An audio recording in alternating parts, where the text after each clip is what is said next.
You have to switch the next. There we go. There we go. Thanks, Patty.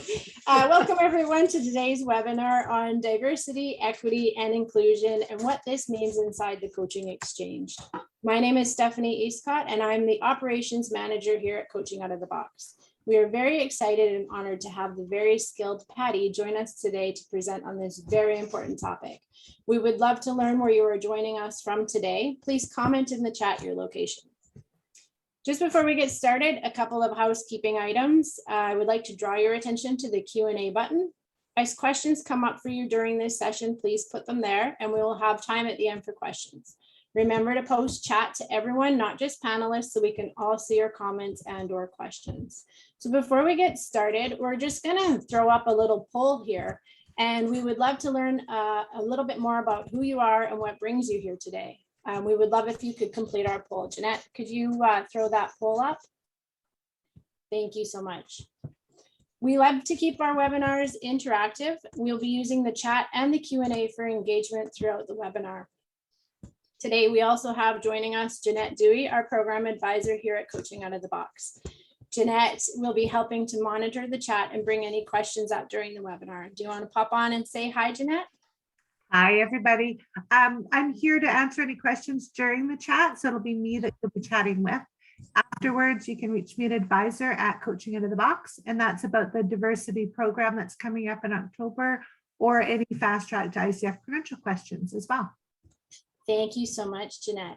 Patty is very passionate about this topic. So Patty, I'm going to pass the floor over to you. Take it away. Well, thank you very much, Stephanie. It is a pleasure to be here with everybody today. We have more than 100 folks, I think, that have an interest in this topic. And it's so wonderful to share the passion with so many. In fact, when you have a moment, if you haven't done so already, please check me out on LinkedIn, connect with me as we have this shared interest, as I am quite active in LinkedIn and share some interesting articles and information, what have you. I'm so excited today to explore our thoughts and insights around diversity, equity, and inclusion with all of you. And Jeanette, hopefully we have the results of the survey. Why don't you pop them up right now so we could take a look at it, see who we have here on our participants. Yes, all right, what do we say? Oh, about 50-50 as far as credentialed coach or not. Great, so some of you might be interested in becoming a credentialed coach. That's great. Some of you might just use coaching and the techniques as a hobby. That's fine, that's great. It looks like we have quite a few individuals perhaps that are just leaders, or maybe individuals that are interested in diversity and inclusion as you practice coaching, and or just good leadership skills are also inclusive of what we're going to be talking about today. So I'll make sure my comments are a little bit more directed towards both coaching and non-coaching and leaders, so that I practice what I preach, which is inclusive of all. So let's get going. Imagine this, it's been more than 2 years since George Floyd's murder and the height of the COVID pandemic. And I think it's safe to say that 2020 has changed our personal and professional lives, perhaps forever. What we do know is that our employees and our clients, whether in companies or as individuals, have much greater expectations on us as coaches and leaders. They expect us to discuss and respect their dimensions of difference, whether through a diversity lens or a cultural lens or both. So for example, that might be gender identity, race, thinking style. I mean, even perceptions of space and time might be different. Yet an uncomfortable truth about today's leaders and the coaching profession is the disturbing lack of understanding about what is diversity and what are we supposed to do with it. It's for this reason, at this time, I think it's important for us to explore ways of enhancing our ability to embrace diversity and make it a part of our interactions. This means that we need to reassess our approach. It requires us to do some work on ourselves to understand our dimensions of difference. And then we need to aim our focus at our employees or at our clients who see diversity through their own lived experiences. Remember, we cannot walk in the footsteps of others, but we can respect their footsteps. So today I'm going to be using the words coaching and clients, but for all of our leaders, our D&I practitioners, our HR professionals, when I say that, it means you too, a coach-like way, a coach approach in your leadership style. My goal is for everyone to leave with new knowledge, maybe some insights, and you'll definitely walk away with interest in exploring more about diversity in coaching. So let's get us started, and I'm going to do that by sharing with all of you a quick video, and let's get that going.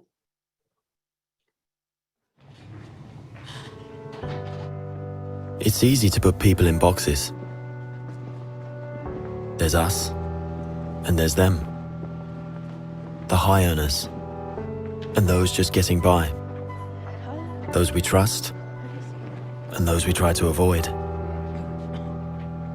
There's the new Danes, and those who've always been here. The people from the countryside, and those who've never seen a cow. The religious, and the self-confident. There are those we share something with, and those we don't share anything with. Velkommen. Jeg kommer til at stille jer nogle spørgsmål i dag. Nogle af dem kan godt være lidt personlige, men jeg håber, I vil svare ærligt på dem. Hvem herinde i rummet var klassens klovn?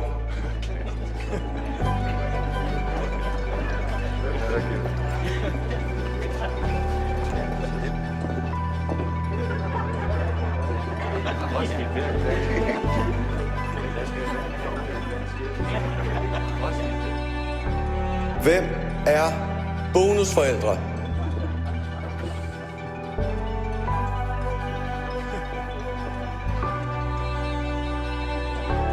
And then suddenly, there's us. We who believe in life after death. We who've seen UFOs. And all of us who love to dance. We who've been bullied.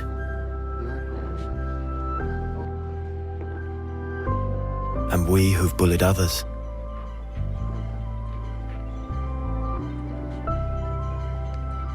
And then there's us, the lucky ones who've had sex this past week.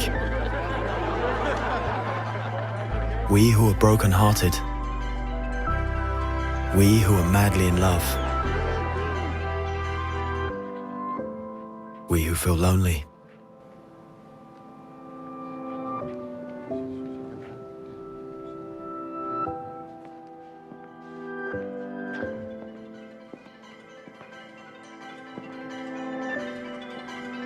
We who are bisexual. And we who acknowledge the courage of others. We who have found the meaning of life. And we who have saved lives. And then there's all of us who just love Denmark. So hopefully you can see with that video that diversity inclusion really begins with each of us and how we connect with others. It's meant to invoke ideas and thoughts about why inclusion is important and how easily we can make assumptions that can be harmful. This video, I think, also demonstrates just the breadth of differences, the breadth of diversity. And yet the issues of diversity and inclusion are sometimes quite simple. It's being human. In fact, I call it something as simple as a human-to-human interaction. So hopefully that started you thinking about the dimensions of difference. And so let's dig into this a little bit more. And I want to engage with you in this, do a little exercise. I want you to think about the first time you felt different. I thought you were going to tell a story about your difference, your diversity. Just I want you to think about that for a minute. I'll tell you mine. But when you're thinking about this, what did you feel? That's really what I want to go after. What did you feel? So it might have been when you started school, 4 or 5 years old, or maybe when you moved to a new country, right? But describe the emotions into the chat as I share my story. For me, it was when I shared my first kiss. Yes, I was in first grade, so I was like 5 years old, and I kissed this guy called Lance Tillman. He was so cute, by the way. Anyway, well, my father found out, and he was just appalled. He was so mad at me, and not because I kissed a boy. He was mad because Lance is Black, and as you can see, I am white. And it was in 1968 in New Jersey, and we were on the back end of race riots. So it was a really difficult time growing up, and it was a very difficult time in our neighborhood. And so when my parents found out about this, their reaction, they were embarrassed. I felt terrible. I felt like I did something wrong, right? I felt shame. I felt confusion. So I'd love for you to put into the chat, what words would you use to explain the emotions that you felt the first time you felt different? What's the story that you're telling in your head right now? What was that first thing that popped here? I see somebody popped in here, horrible, proud of who I am, angry, confused, anxious, embarrassed, lonely. Lonely is a word I hear a lot when I do this. Ugly, anxious, judged, inadequate, shocked. I mean, just look at all these negative thoughts and negative feelings that we have when we provoke these memories of feeling different. And yet it's this feeling of difference that is how we feel is our diversity. This is how we define ourselves, how we define our diversity. This is part of our lived experience. We spend so much time trying to fit in and find things that we have in common that we forget what it's like to be different and truly unique. And I see self-conscious, really scared, disbelief, rejected, not belonging, shocked. I mean, those are the words that this feeling of difference invokes. These are the memories, these are the emotions that we carry with us all of the time. These are our lived experiences, make us who we are. And so whether you're a coach or a leader, whether you have clients or whether you have employees, they too are carrying their stories with them all the time. They too feel these emotions when they are feeling different.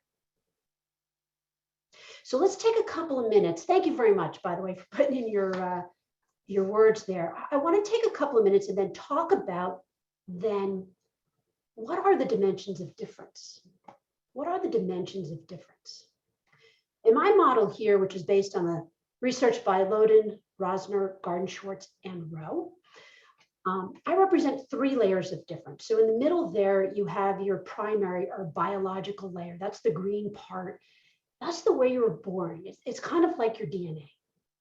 And then there's the secondary and the tertiary levels where you or others, whether it's your parents or your guardians or your partners or what have you, most likely made decisions that impact your life, both personally and at work. So for example, you decided to move across the continent, you decided to go to another country, you decided to get married, you decided to join the military. Those are decisions that you might make. But together, all of these differences represent diversity.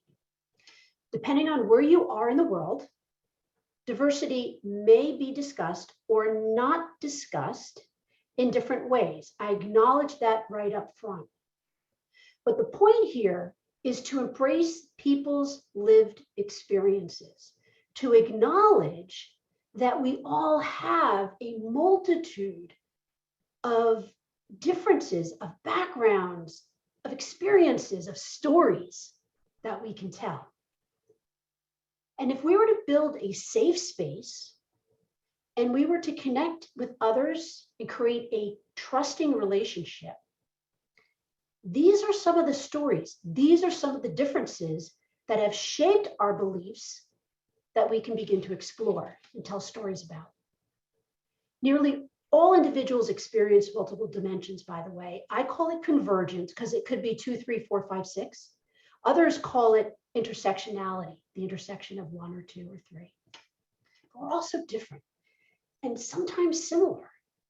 And we bring these dimensions of difference everywhere we go. They drive our beliefs, they drive our values. In fact, at times, we might not even be aware of the fact that diversity is impacting the way we perceive others, the way we interact, the way we behave, and even the way we view ourselves.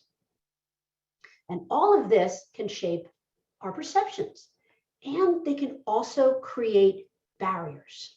So, as a leader, as a coach, you want to reflect on yourself first. How would you describe your dimensions of diversity? Which areas of diversity most influence your thinking, your values, your beliefs? And how might these impact your coaching style, your leadership style, or your ability to connect with those who are like you or who are not like you? And then consider the role diversity plays in your clients or in your employees and their willingness to share. If you think about them sharing their stories, the words you put in the chat are the emotions behind these stories. They might be difficult to tell, but their diversity shapes their beliefs, shapes their values. Their diversity might even marginalize in their own minds their self-value. And you also have to wonder, what are they covering up? So with these dimensions as a backdrop of diversity, I want to now talk about inclusion. And you've probably heard the story or the saying, diversity is about being invited to the party, but inclusion is being asked to dance. I'm gonna use an analogy that's just a little bit different, okay? I love puzzles. I started again doing puzzles in the year 2020 during lockdown. And imagine going into your dining room and putting 1,000 pieces of a puzzle onto your dining room table. Puzzles, pieces scatter everywhere. And then you start saying to yourself, here's the red, here's the blue, here's the green, here's the yellow, here's the, the pieces with the straight edges that are, got to do those first. And you're recognizing that every single one of those puzzle pieces are unique. They're different. In that 1,000 piece puzzle box, there is not one puzzle piece that's the same. That's us. That's diversity. That is what already exists in most of our organizations and definitely exists in our world. But it's not until you build the puzzle, you start putting the pieces together, does diversity start to get to work. Imagine it. You're clicking the pieces of puzzles together. They're fitting in, they're snuggling. You hear the click, click, click, and this beautiful picture starts to emerge. It's about finding a place for every piece. It's about finding a place for every person, strengthening the relationships, improving the collaboration, and bringing more ideas and innovation to the forefront. Now, think about a time when you felt included.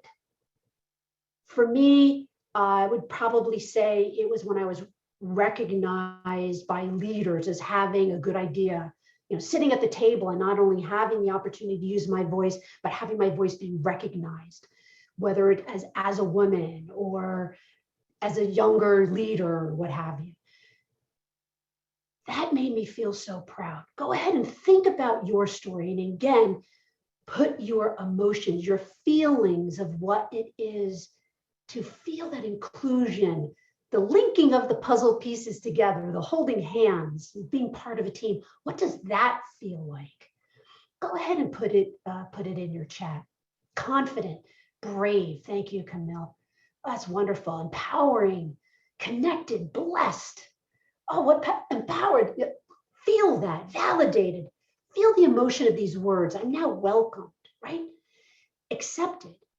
Think about these words in comparison to the words of what it feels to be different, right?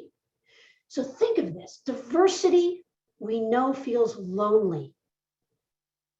But we have diversity. We bring it with us all the time. Those are the dimensions of our differences. What we want to do is get to the power of inclusion and turn those motions or enhance those motions or or enable those emotions to be, I made it, gratitude, empowerment, belonging, I've been heard. That's what we want to do as coaches. That's what we want to do as leaders, is to take our people through that journey and validate the feelings of difference, but also explore and understand the feelings of inclusion. So what does that mean to you as a leader? What does that mean to you as a coach?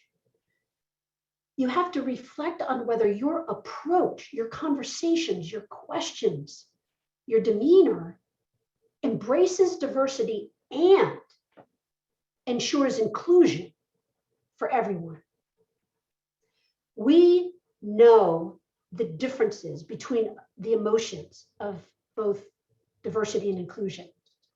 So we're responsible now to change our behaviors and change our thoughts to both acknowledge the diversity and the inclusion.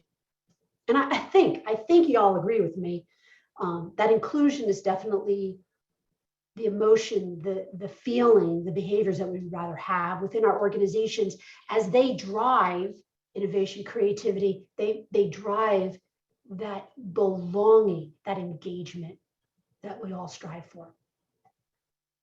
Let me put one more layer on here. This is all kind of definitions and concepts that I think is important to understand as we talk about these issues. History has shaped our thoughts on equality and equity. Regardless of where you are in the world, by the way, history has shaped the way we think and the way we behave, good or bad. So what is equality? I've heard folks say that equality means I treat everybody the same. I use the same approach, regardless of who my client is or who my employee is. I treat everybody the same. I don't see color. I don't see age. I don't see race. I like everybody, right? That's equality. Equality sometimes is the right path. Equal pay, equal rights under the law, equal housing, right? But I also think there's a little bit of a flaw with purely equality-based thinking. If we treat everybody the same and we do not see their differences, then we do not see their uniqueness. We do not see them for who they truly are. We do not see what excites them. We do not see the support that they might need. So I want to reframe this with you, and I want to think of the concept around equity. What if we see and we understand the person and we meet them where they are at, so that we can provide them the support and the resources they need to be successful?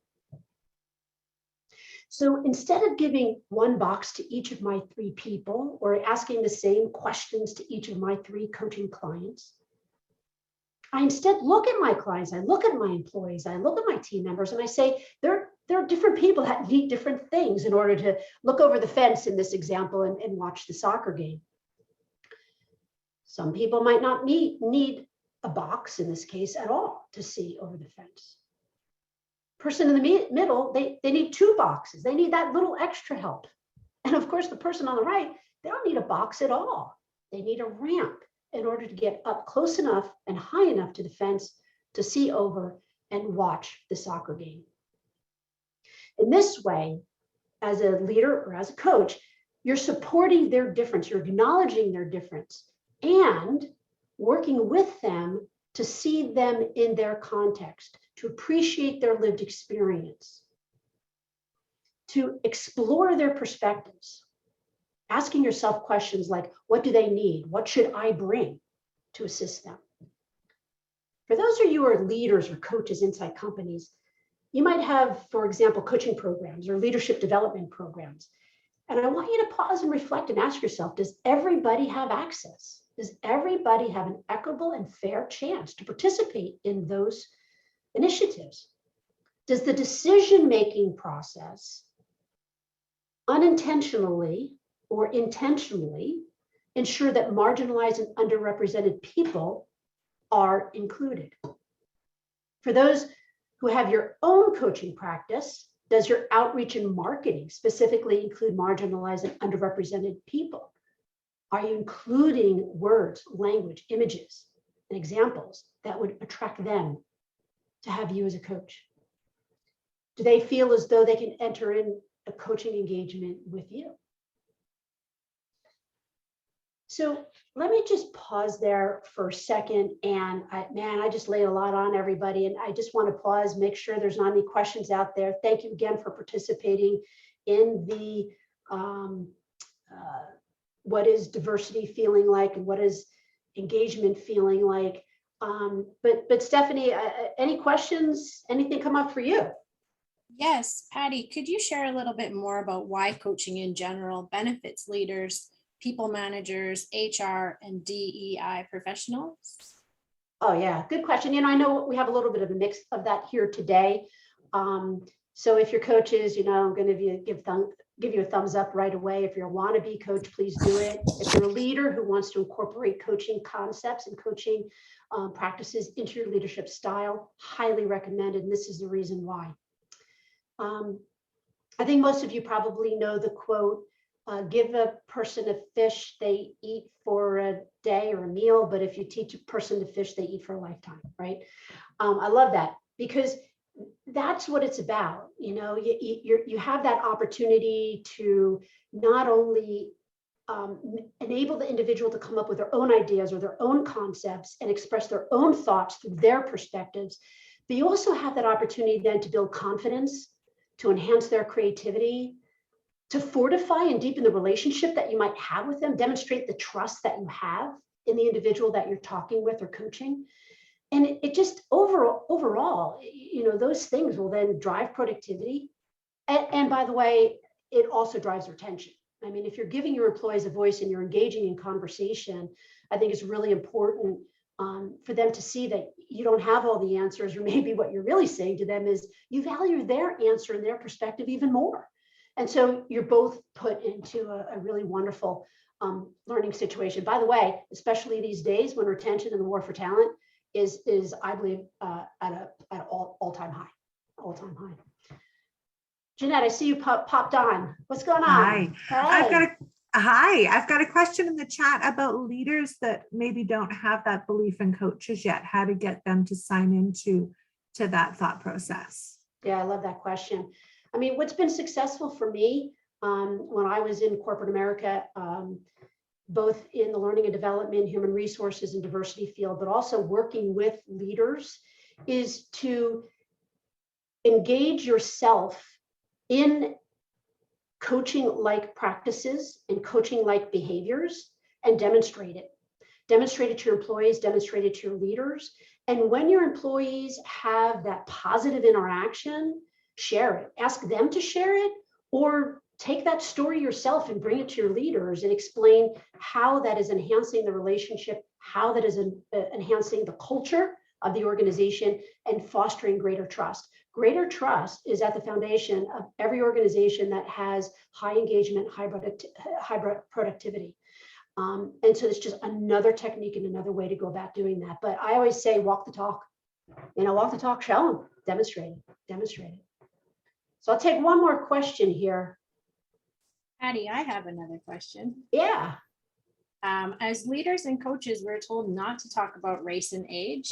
In fact, we are not supposed to ask those questions. Yeah. What do you say, Patty? Good question. And I saw, as folks were signing in, we had people from the United States. I saw Canada. I don't know if I saw many outside the United States or Canada, North America, but this, my comments, I think, should resonate with everybody, right?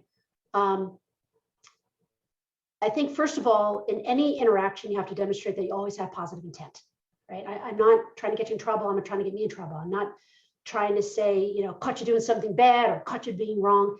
It's always about how do we enhance the experience of the other individual? How do we make them successful, right? So positive intent is always the forefront of what it is that we're talking about.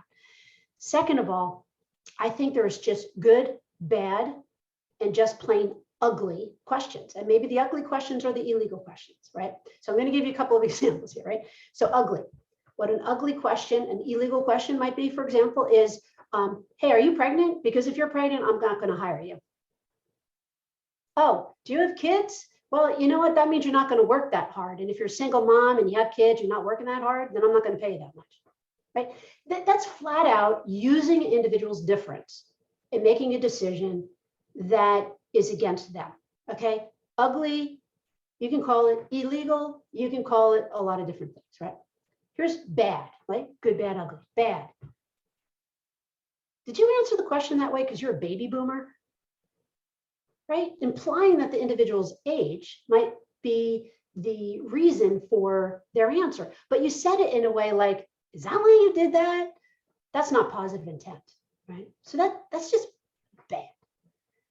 And then I think the good way, what I practice, what I try to tell others is use questions that allow the person that you're interacting with to have control of the way they want to answer it. So questions like, tell me about yourself. Tell me about a time when you felt different. What are your lived experiences? These questions allow people to tell stories, and they allow to go as deep as they want to go and share as much as they want to share. You too can then engage in that conversation, and now you're in a discussion where you're building a relationship, you're developing trust. And that safe space, that ability to share, and the more you trust, the more you're going to share becomes self-evident.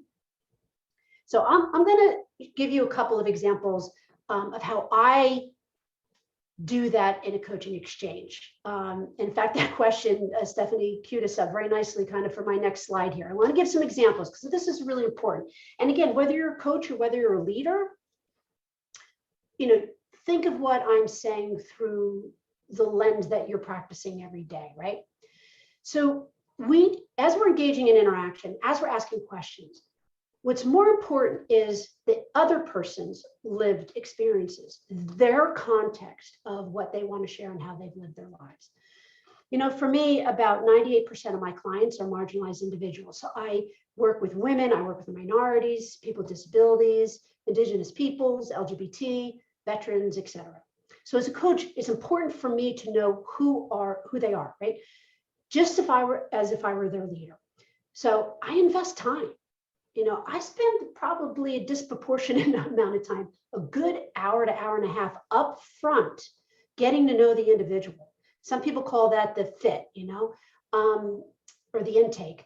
I have two sessions. I have one, what is coaching? And then the other one is who are we and how are we going to interact together? I split it in half so that we can have more time to build the relationship. I ask questions and then I use that information to better understand them so that I can better serve them. So I'm going to give you one or two examples, okay? So I was coaching with a young woman, her name was Monique, okay. And so she was talking to me about all the troubles that she was having at work with her current employer. So I said to her, so what I hear you saying, rephrasing, paraphrasing, what I hear you saying is that you might be considering leaving your job. You're really unhappy and you're going to, maybe you'd be happier working for another organization. She looked right at me, God bless her. She looked right at me and she goes, that's your privilege talking. Of course, deep inhale, I was like appalled that I would have even thought of that being who I am. And she said to me, I can't afford to leave this job. I'm a mother with 3 kids. I have tenure. I have a paycheck. I have benefits.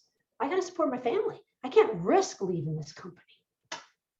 Okay. Wow. Okay. Boy, that was an opportunity for me to check in on my filters, my bias, my privilege, but also to have an understanding of who she is. And we went down a very different path then. Instead of how might she be thinking of leaving the organization, to how do we build skills that she can remain and she can stay and she can survive and she can thrive in the organization that she's in.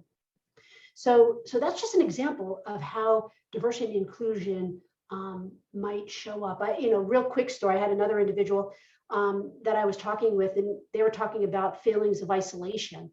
And something triggered in me, and I realized that when they were talking with me, they never really used pronouns. And so I just paused for a minute and I said, what, do you mind me asking, if you don't want to answer, everything's voluntary, right? What pronouns do you use to describe yourself? Oh, wow. It was just a deep pause. And they said they, them, and that they were gender fluid. And it opened up an incredibly different conversation.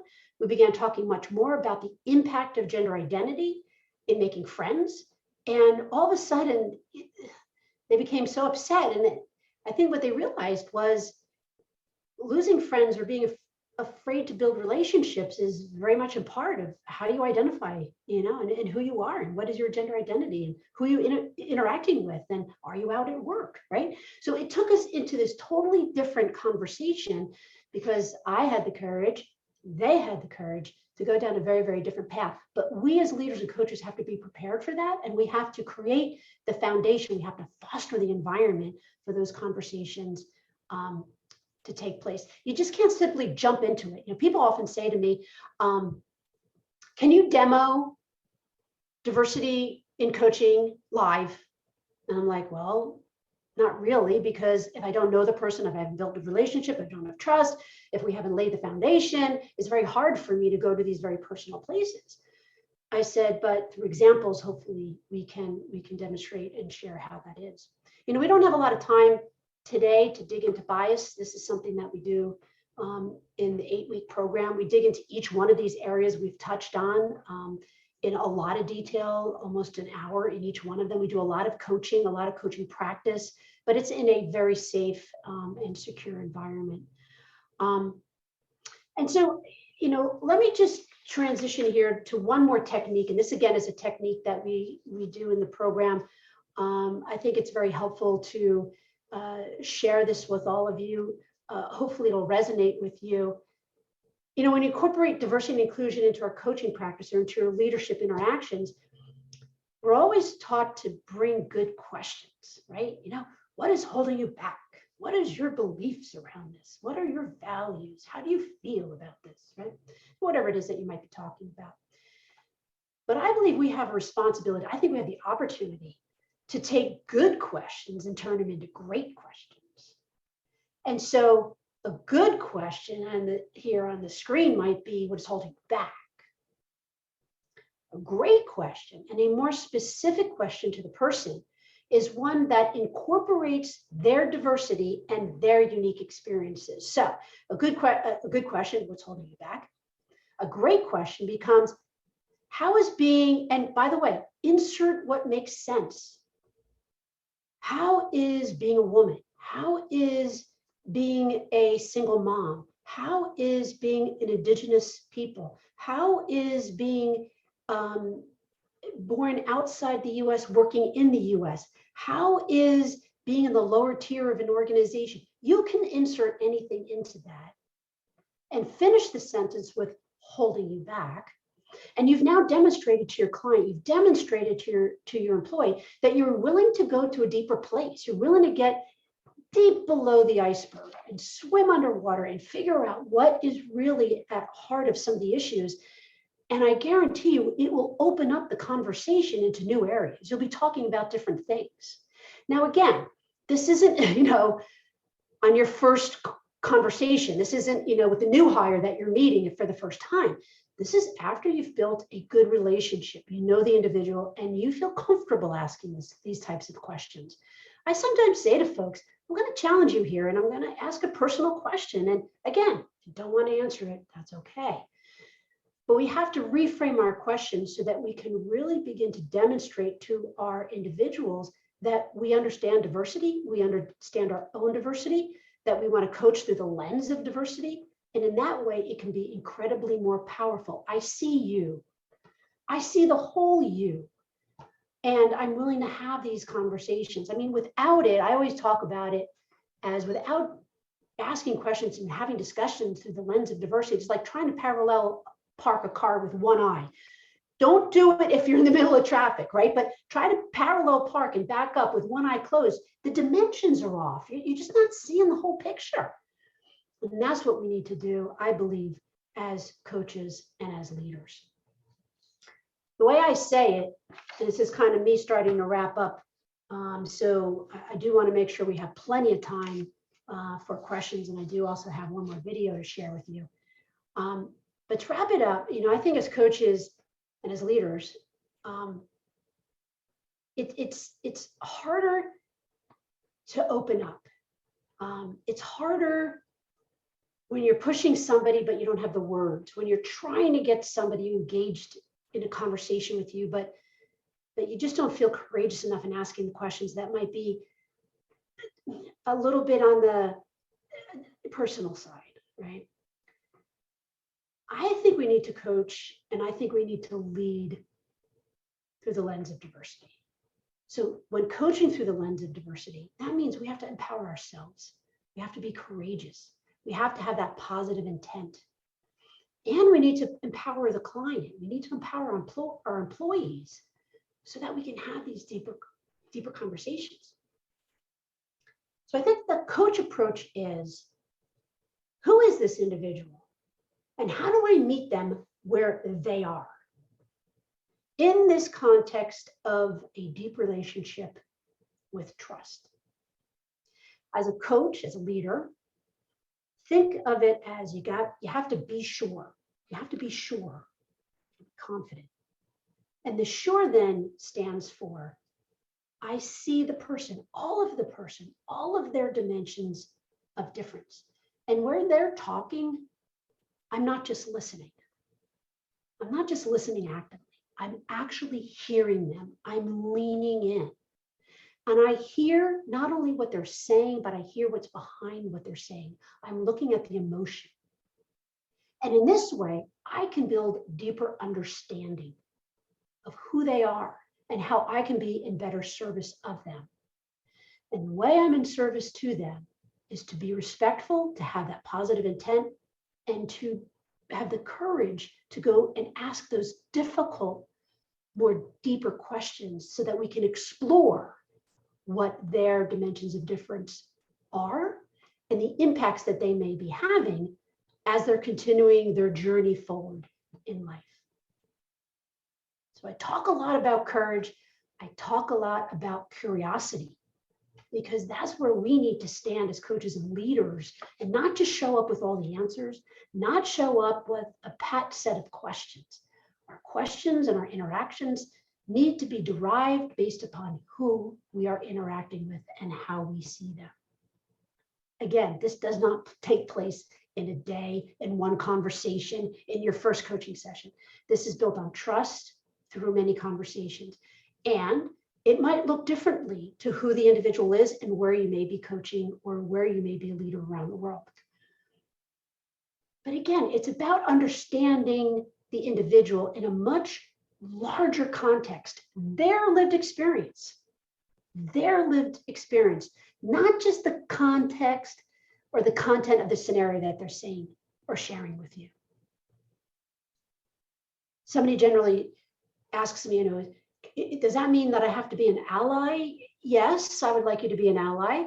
I'd actually like you to be an advocate.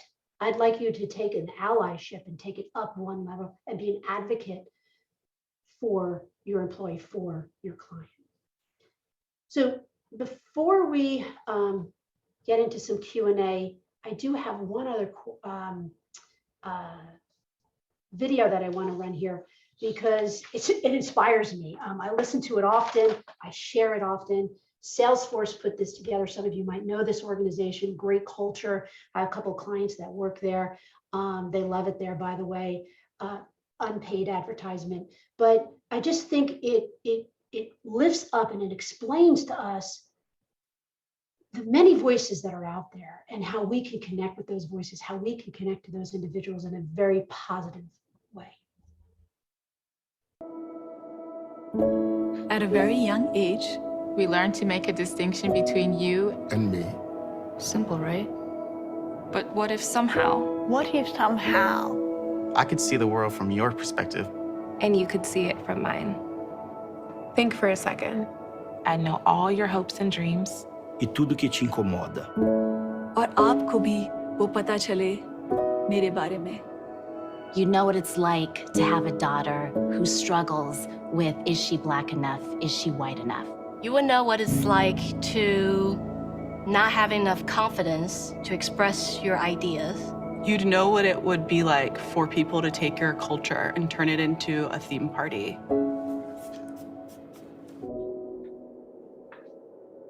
You would know that every time that you say you have a husband, people pause. To be gender non-conforming. To be comfortable being uncomfortable a lot of times. You know what it's like to lose your little brother to HIV. You'd know that there is struggle and pain, but also a lot of hope. And suddenly we would see That although our lives are very different, They are also very much the same. And that bigger than you and me is us. Novel. and as us, we know this.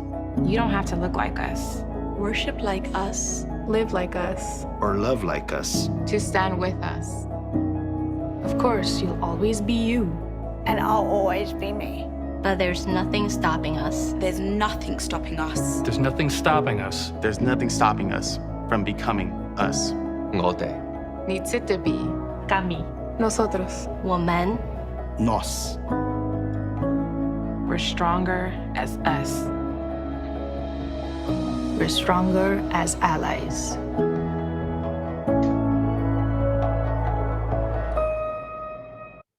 Of course, Salesforce put this together in the year 2020 amongst some civil unrest here in the United States and elsewhere.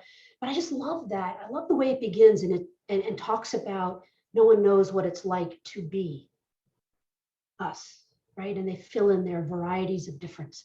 And so I think of that and I say to myself, as coaches and as leaders, we need to ask the question, what is it like to be different?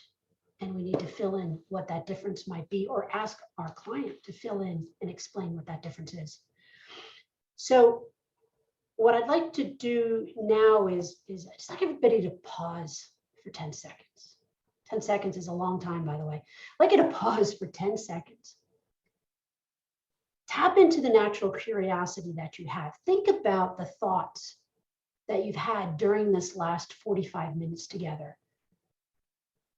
Maybe areas you're uncomfortable, maybe areas that you're curious about, maybe areas you want to know more about, maybe areas that you're actually uncomfortable with, and so you want to know more about it. I'd like you to then place a question in the Q&A. So I'll give you 10 seconds.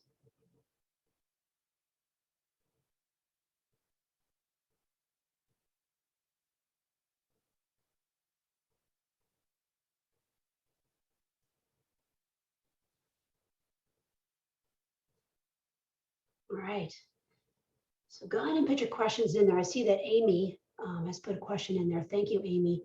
A comment, actually. I think what can hold us back at times is the fear of framing the coaching question wrong. Yeah. So a couple of things. First of all, be courageous. What I talk about with my clients up front is giving me grace, right? Give me grace. I'm going to ask questions. I might ask them wrong. I'm going to ask questions that might be uncomfortable. I might ask questions that you don't want to talk about. And so what our engagement is about, what our safe space is about, is the client's ability to say, I'm not comfortable with that. I don't want to go there. But not with judgment. That doesn't make me a bad person. It just means that they're not ready. Or I've asked the question in the wrong way. Should I ask the question differently? Did I phrase it the right way? Ask it as a question, right? But give yourself permission to practice and explore some different ways to go about asking different questions. You know, you have to be comfortable being uncomfortable in order to grow as a coach. And so think about some of these questions and the ways that you might begin to ask them differently. I see some other questions popping in here now. Great, great. How do you keep your awareness and not fall into old habits based on my own dimensions? Yeah, great question, Kenton. Thank you very much. I will tell you, for me personally, I spend a lot of time reading, listening, exploring new things that are outside of my comfort zone, right? And it's hard, right? And you know, imagine if you don't like to run and you go for a run, or you don't like to read and you sit down and read, or these days politically, let's say you're on the left or the right and you have a conversation with somebody who's on the opposite side, right? But we need to open up our networks. We need to open up our thought processes. We need to understand what's going on out there in the world. If you watch a particular news station, watch a different news station. You know, open up your lenses, open up the aperture of the information that is coming at you or is around you. And I believe that helps us to stay out of our old habits. It just pushes us a little bit more to understand that there's a heck of a lot out there in the world beyond what our lived experiences are. So Kenton, I really like that. How can I listen in a more focused manner that helps to ask better questions to move the client forward? Yeah, and that's a really good question, Robin. Thank you. My initial reaction to that question is, my favorite question isn't even a question. My favorite question is, tell me more.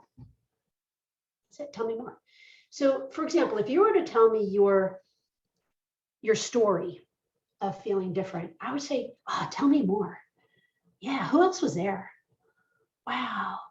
And did you share that with anybody else? And and I would just take that story and I'd just go in all kinds of different directions.